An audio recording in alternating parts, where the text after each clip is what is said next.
दोस्तों, कुंडू न्यूज में आपका स्वागत है। चैनल को लाइक व सब्सक्राइब करें।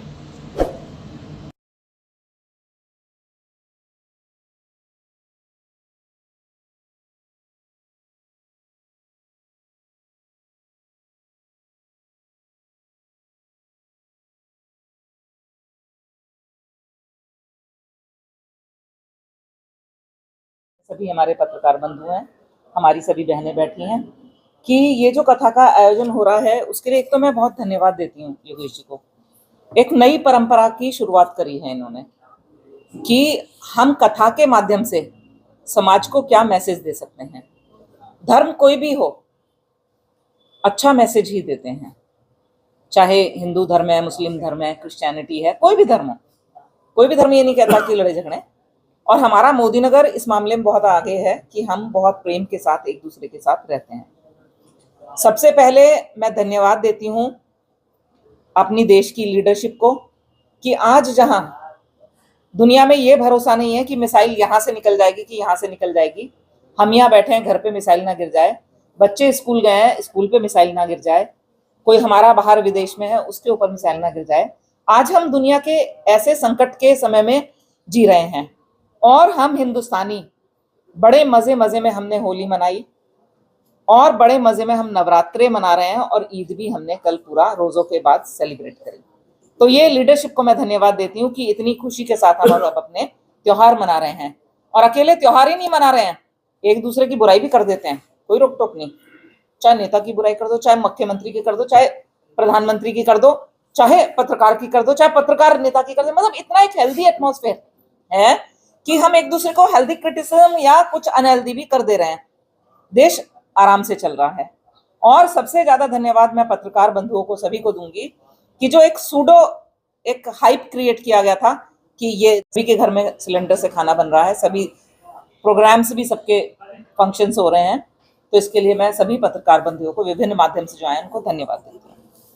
जो ये कथा है इसमें मेरा दिल से निवेदन है, मैं 27, 28, 29 3 दिन अपने 2 घंटे फ्री रखूंगी अनटिल अनलेस की कोई ट्रैजिक बात या कोई इंपॉर्टेंट बात ना हो जाए कि योगी जी मोदी जी का ही कुछ कार्यक्रम हो जाए। मोदी जी का सुबह है इसलिए वो मैं बहाना नहीं बना सकती, सुबह है, शाम को मैं जरूर आऊंगी।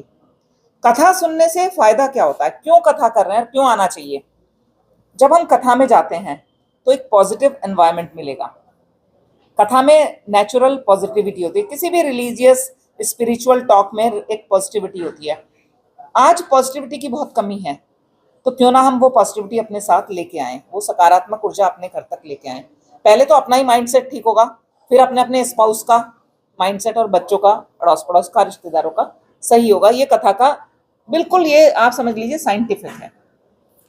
कथा सुनने से हम अपने धर्म, अपनी संस्कृति, अपने देश, उसके बारे में जानते हैं। और इतनी बड़ी एक हस्ती हैं जो केंद्र सरकार की हिस्सा हैं, साध्वी जी हैं, महामंडलेश्वर हैं, महिला हैं, वो कथा का वाचन करेंगी तो निश्चित ही एक बहुत अलग सीन होने वाला है। सभी लोग आइएगा, लेके आइएगा।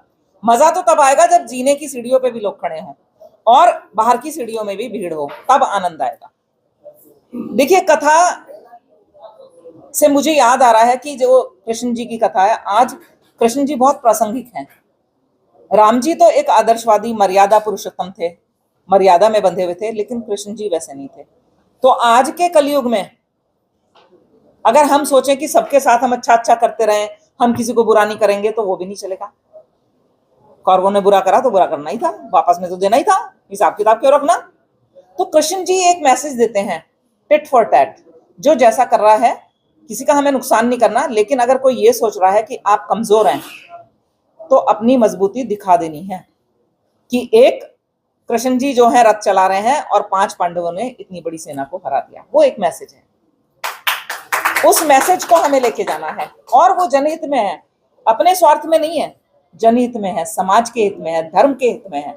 ये एक हमारे को कथा मैसेज देती है। और जो सभी हमारे कथावाचक होते हैं, अभी मेरे को जाने ये नहीं चल रहा है, ये कलयुग आ गया। इस कलयुग में दूसरे का चीज मैं ले लूं, संपत्ति ले लूं, दूसरे का पेट्रोल ले लूं, दूसरे की गैस ले लूं, दूसरे के पावर ले लूं, दूसरे की सत्ता बदल दूं, यही कलयुग है। तो ऐसे समय में जिससे इस कलयुग में जी रहे हैं, ये कथा का महत्व और बढ़ जाता है सभी धर्मों के लोगों के लिए। हम जब मुस्लिम लोगों के उसमें जाते हैं, उनकी एक चीज होती है शेयरिंग।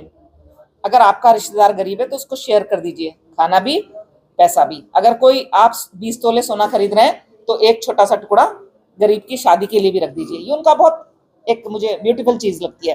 क्रिश्चियंस हैं, वो भी बहुत अपने हिसाब से काम करते रहते हैं। और हमें हिंदू होने के नाते हमें अपनी माइथोलॉजी का, अपने रिलीजन का पता होना चाहिए, जिससे हम आगे जनरेशंस को पास कर सकें।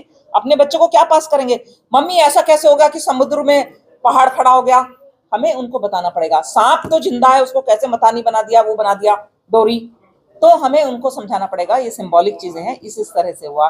और आज भी हम अपने धर्म के माध्यम से बहुत सारे अच्छे मैसेजेस अपने समाज को दे सकते हैं।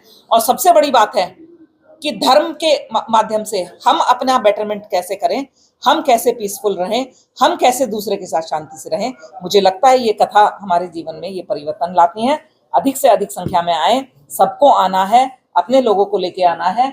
और योगेश जी, पुनः आपको बहुत बहुत धन्यवाद इतना अच्छा आयोजन करने के लिए। Thank you very much. शायद मोदी नगर में पहली बार आ रहे, तो अपने आप को 27, 28, 29 3 दिन के लिए हमें ज्ञान सागर में कृष्णा भगवान का जो है अपना कृष्ण कथा ज्ञान गंगा जो है उसमें डूब जाना है और भरपूर लाभ उठाना है। और पूर्ण शहर में महिलाओं से ज़्यादा महिलाएं बैठी हैं, पत्रकार बंधु, सभी अपने परिवार के साथ आए और धर्म लाभ उठाएं। धन्यवाद, बहुत धन्यवाद विनोद वैशाली जी। पत्रकारों का काम जो है